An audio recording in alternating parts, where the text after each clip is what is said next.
Hi everyone, it's Barb Scarlett here, and I'm a real estate broker in the Niagara region. I hope you're doing well. And by the end of this video, you will have a clear understanding of how to purchase new builds or pre-construction homes. And this is also an amazing way, so when the market is really busy, you can avoid those bidding wars, so stay tuned. So once again, my name is Barbara Scarlett. People often forget the Barbara in my name, and they always seem to remember the Scarlett. But either way, if you call me by Barbara or Scarlett, I'm going to respond. I'm a full-time real estate broker located in the Fort Erie marketplace. Now, I also service the Niagara region of Ontario. If you don't know where Fort Erie is, then get out your map, because we are sitting right on Lake Erie and it is fabulous. The real estate market in Niagara can sometimes be a bit robust, to say the least. And if you happen to be one of those buyers who wants to be in our area in the future, but you're just not ready today to buy resale, then perhaps pre-construction is a good option for you. Now, pre-construction is one of those environments where by getting in before the project is completed, there is equity to be made. And often the deposit structures can be really reasonable, with the balance being due on closing, giving you time to further save for the investment and put your money elsewhere while the market continues to appreciate on your new asset, your home. Many investors and homeowners feel that pre-construction or new build projects can be an amazing investment. I tend to agree. I myself have invested in a few of these projects at various stages of my life. I've purchased a few times now, and I will say that the environment of purchasing a new build is a little trickier to navigate, so stay tuned. Yo!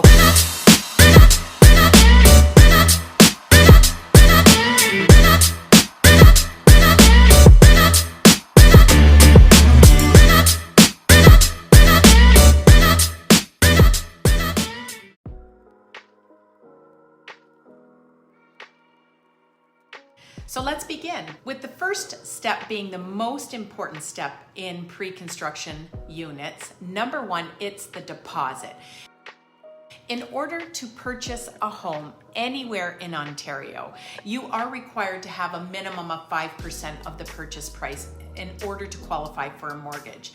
If you've been following me on this channel, then you know that a minimum of 5% is an entry level to apply and qualify for a mortgage. However, it is not the same structure when it comes to new builds. Builders generally require 15 to 20% of the purchase price towards the deposit. Occasionally, a well-established builder will still work with above 5% with the rest due on closing. Now, one of the reasons that builders require a much higher deposit is so that they're able to fund the construction. This 20% deposit is not required at the time of signing. It's typically spread to make it easier for you, and it can also be something that's flexible with some builders. Here's an example of an existing deposit structure in one of the projects being offered right now in Fort Erie. They're asking for a $2,000 deposit, which is refundable while you have your 10-day cooling period. Now, during the 10-day cooling period, if you decide not to proceed, your deposit gets fully refunded. But the lot is held during that 10-day period. Upon proceeding and deciding to proceed, you sign and you have to pay an additional $28,000. And then, of course, the rest is due on closing, the rest of the purchase price. Now, this payment structure is a pretty remarkable deal. You don't see this very often. Most of the time, what you will see is a $5,000 or a $10,000 deposit during the cooling period. Then on signing of the offer, another 5% with additional deposits every 30 or 60 days till the builder collects the 20 or 30% that they require. Most builders want the buyer to have a significant amount of skin in the game, if you will. Now, understand that when a builder offers a 5 or a 10%, it's very rare, and usually a project like this will sell out very quickly once the consumer gets a hold of it. Now that we are familiar with the deposit structure, let's take a look at step number 2, your budget. You're going to want to qualify for a mortgage upon completion of this unit. Let's assume that you're purchasing a new home or a townhouse for a price of $700,000. Perhaps you already have it, or you intend to have that required amount in your bank account when the time comes. This means that upon completion of the project, which could be anywhere from 1 to 2 years down the road, roughly, you will have to take out a mortgage for the balance of the purchase price. How do you know if you can comfortably qualify and carry a mortgage a year or two from now? Given that the closing is so far off in the future, I highly recommend that you speak to a mortgage broker or rep before beginning your search for a new build. Furthermore, I strongly recommend you speak to them in person. Exchange the necessary documents rather than relying on some type of online qualification tool. A mortgage broker is a person who will analyze your credit, your employment status. They'll go through other important documentation and advise you with confidence on whether you can qualify for a mortgage or a loan for that amount, or if you need to do something to your score or your position in order to qualify when the house is ready on completion a year or two down the road. You're going to be in a better position to receive your mortgage upon completion if you do this process. Not only are these things highly recommended, a lot of builders now actually demand a letter of pre-qualification from the mortgage broker before they'll sell you a unit. Now, this can be a little bit more tedious, but on the bright side, if you can't close, understand down the road, a year or two from now, you will have to forfeit your deposit to the builder. Step number 3 is finding a good deal. Finding a good deal in pre-construction or a new build project is not as easy as it seems. While all the information is available online, it is not as simple as just filling out a form and then getting units allocated to you. Builders often sell projects in what's called phases. Phase 1 is usually a friends and family launch during which the units are sold within the company.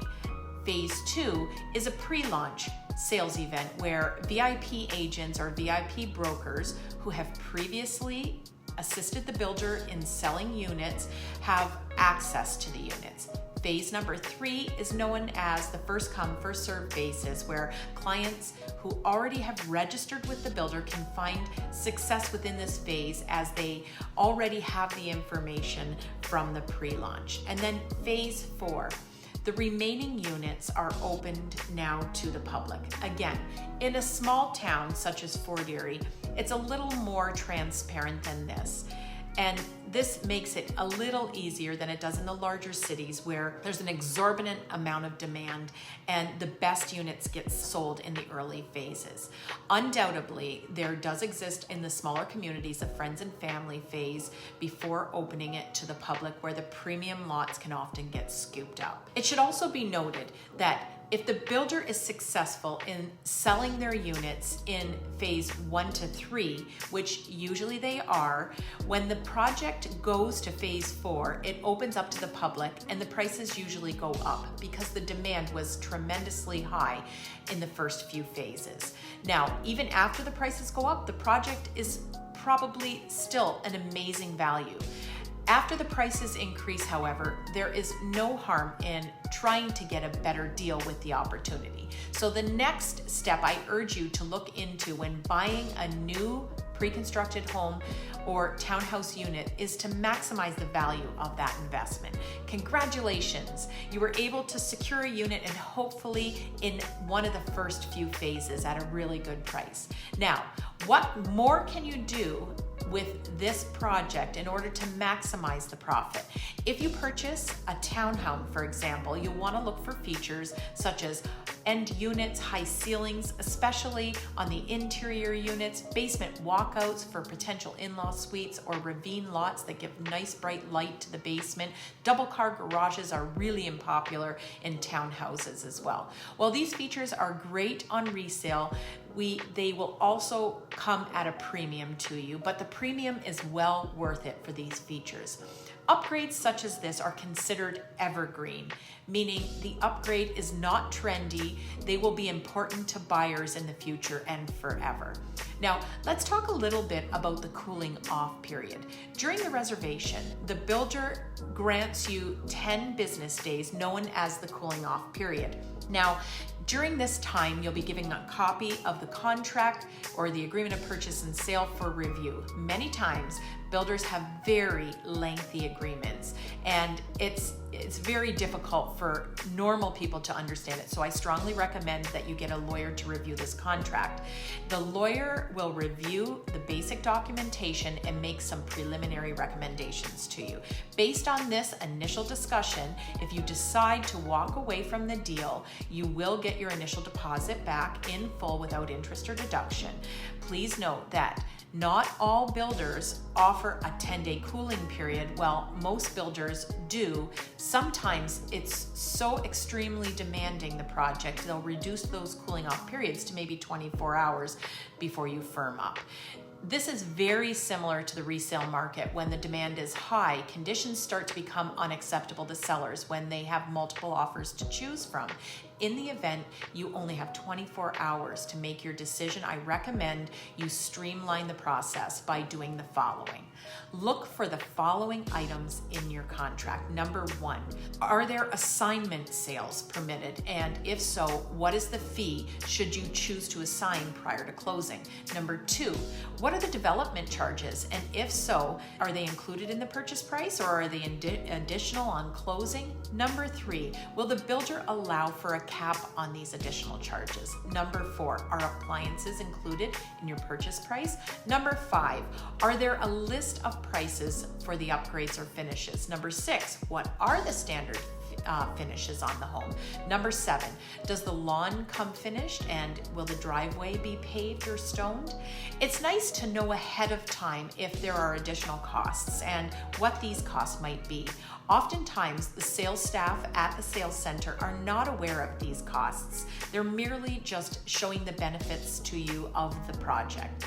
It is on the purchaser or the purchaser's agent, if they have one, to be aware of what these costs might be. Now, another important thing that you should know when purchasing a new build is understanding the HST implications.